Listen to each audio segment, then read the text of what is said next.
We're being joined by Mr. Charles A Kupchan, who's a senior fellow at the Council on Foreign Relations and also a professor of international affairs at Georgetown University.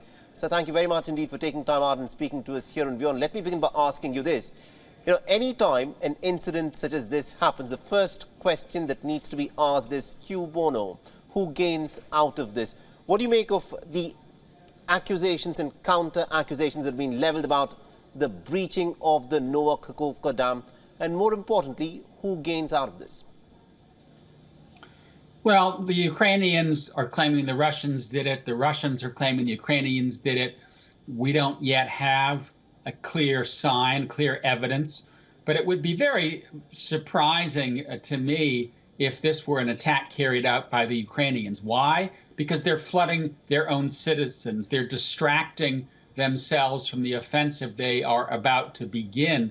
So it looks pretty clear to me that this is something that was carried out by Russia. Right. Why would Russia do this? Two reasons. One, to try to distract Kyiv from focusing on the offensive. Number two, to widen the river, the southern part of the Dnipro, to make it harder for Ukrainian forces that are on the west bank to get to the east bank and to start going through and against the defenses that Russia has built. So there is a strategic rationale here.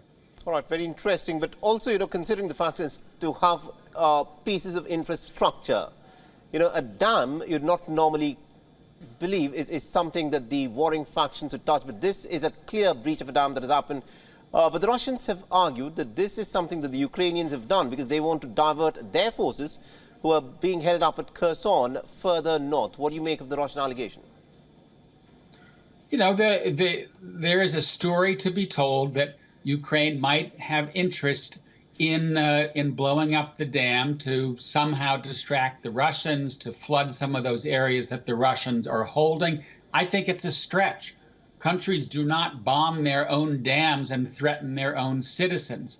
If there is a clear strategic advantage here, it is to the Russians because it will hamper the coming offensive by the Ukrainian military to cross the Dnipro and to push into what we call the land bridge that connects Crimea to Donbass.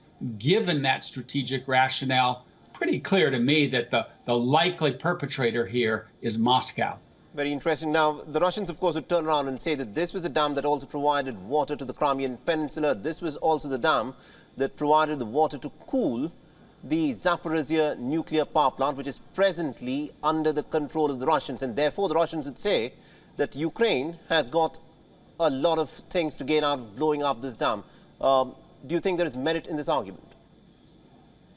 Well, as far as we know, the Zaporizhia power plant will still get the water that it needs to cool the reactors, which have effectively been shut down.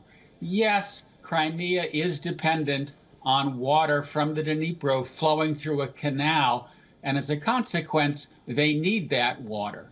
Is this a sufficient rationale for the Ukrainians to blow up the dam? No, because they could find other ways to shut down that canal and to hamper Russian operations and quality of life in Crimea. So the rationale really doesn't make a lot of sense here in terms of why Ukraine would carry out this attack. All right. Thank you very much indeed, Professor Kupchan, for joining us and getting us all those details there on this very big story that we'll continue to track here on WION. Bye-bye. WION is now available in your country. Download the app now and get all the news on the move.